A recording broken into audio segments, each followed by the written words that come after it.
people from the constellation Lyra.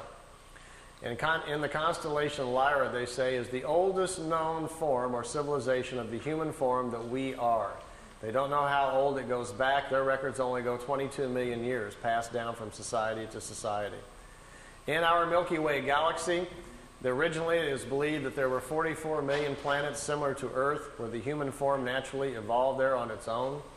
That number has greatly expanded over the past few million years because of the length amount of time. There's been plenty of time for races to develop space travel, move out, and populate other worlds. The ancient Lyrians from the constellation Lyra apparently did this a lot, populated thousands of different worlds, and because of their seeds, we have a large human population, they say, in our galaxy. The history of Earth goes something like this. The ancient Lyrians came here the first time back about 22 million years ago. None of them stayed here. There was human life developing here naturally at the time. They didn't return again for a long period of time. History really picks up about 386,000 years back. At that point when they returned, 144,207 Lyrians came here to hide out from wars that were going on in the constellation Lyra where they lived.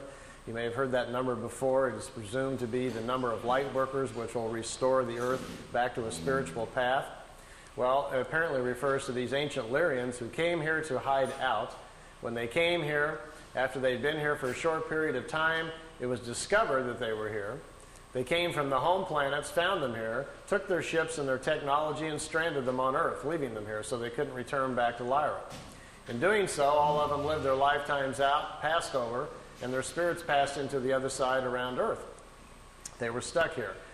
They say historically that's how the white genetic got to Earth. The original Earth humans were the brown skin race. The Lyrians brought the white skin race here. 2/3 of the white people on planet Earth are of Lyrian or Vegan descent.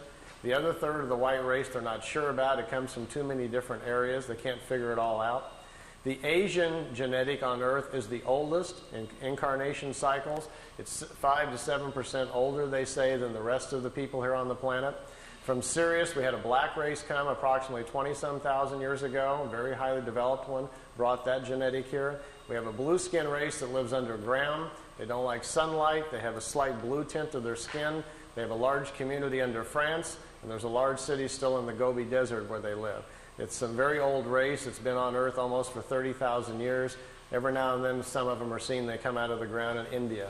Every now and then, you might even hear strange reports about these peculiar blonde, blue-eyed, blue-skinned people, which really stands out in India. So we have quite a mixture of people on our planet. If you ever wondered how we all wound up here, it's quite obvious we all didn't come out of the same monkey, if you want to follow that line of thinking. So we're moving closer and closer, perhaps, to understanding our heritage.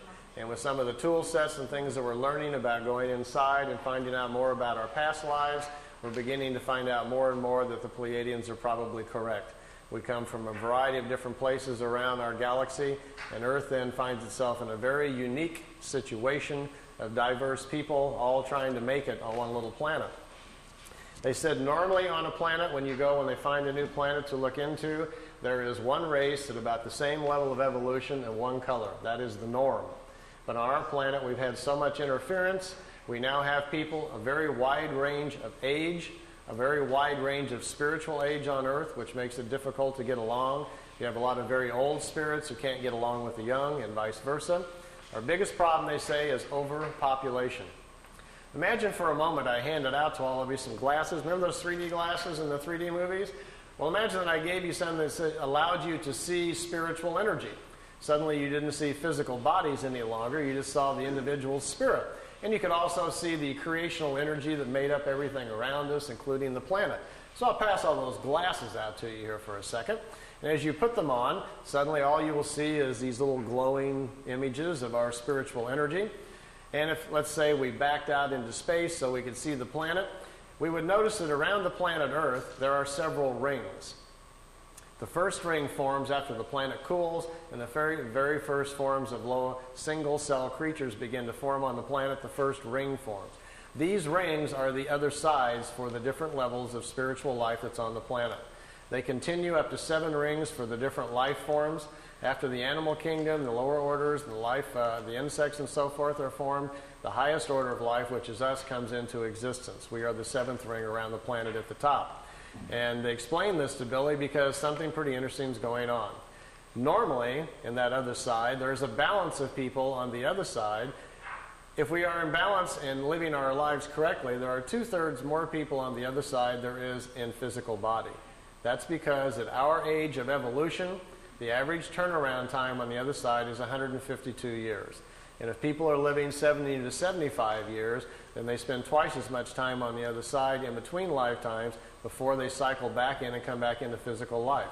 Our problem right now, we have overpopulated the planet so badly that there are too many young spirits on the other side. See, what happens is, let's say there's 5 billion people here on Earth, which there is right now, over that, and tomorrow about 50 million women become pregnant. Open up this window of opportunity for new spirits to come in. Well, with our glasses on, we can clearly look at the other side and see there's hardly any spirits on the other side. There isn't 50 million spirits to come in. They're already in body because of overpopulation. Now watch what's going to happen. As you watch the other side, you will see little dots start appearing, little glimmers. Those are brand new spirits being pulled into the other side. They're coming out of creation. Creation will sense that there are new spirits needed to continue nature's natural cycles. There's nobody on the other side. Creation flows new spirits into the other side so the cycles may continue. But what's our problem? These are brand new spirits who haven't had any lifetimes yet. And when they come into life, there is no accumulated wisdom to provide their intellect and aptitude, so they will have a normal life like the rest of us. So consequently, we have people coming in who cannot even manage the bodies they're in. They're very short on intellect and aptitude because they have no experience yet. So we probably will label them either sick, ill, we'll send them off to the hospital thinking they're insane or crazy, whatever. They'll have a very difficult time of it, probably die at a very young age. They see this as our biggest problem because we do not understand spiritually what our existence is about and how we really work with nature. So we're ignoring that. We seem very bent on pushing ourselves or worshiping with religions and belief structures which take us away from the basics of nature. So they see it as our major problem. And they said, quote, "We see you as an insane society rushing headlong to your own destruction that could only be averted by a change in mass consciousness." That was on Billy's first contact in '75. Judging by the evening news the last year or so, they were probably pretty correct. I'll dash through some of these pictures so you can see them. Here Billy's got them parking the disc by trees. He was constantly being asked if he could put it by known object, get pictures so they could test them out. So he had them parked by trees, fence posts, over lakes, anything that he could. Here he had the craft overhead and he was recording the sound of the ship so that they could check out the sound to see if there was something about it they could figure out. Didn't turn out to be so. It's a terrible sound anyway. Notice this craft is slightly different, has these unusual edges on it. If any of you have any contacts, or tonight you're driving home after listening to all this fringe information, and you hear a voice in your head and it says, "Look out your window," and you look out the side of the car and there's a white light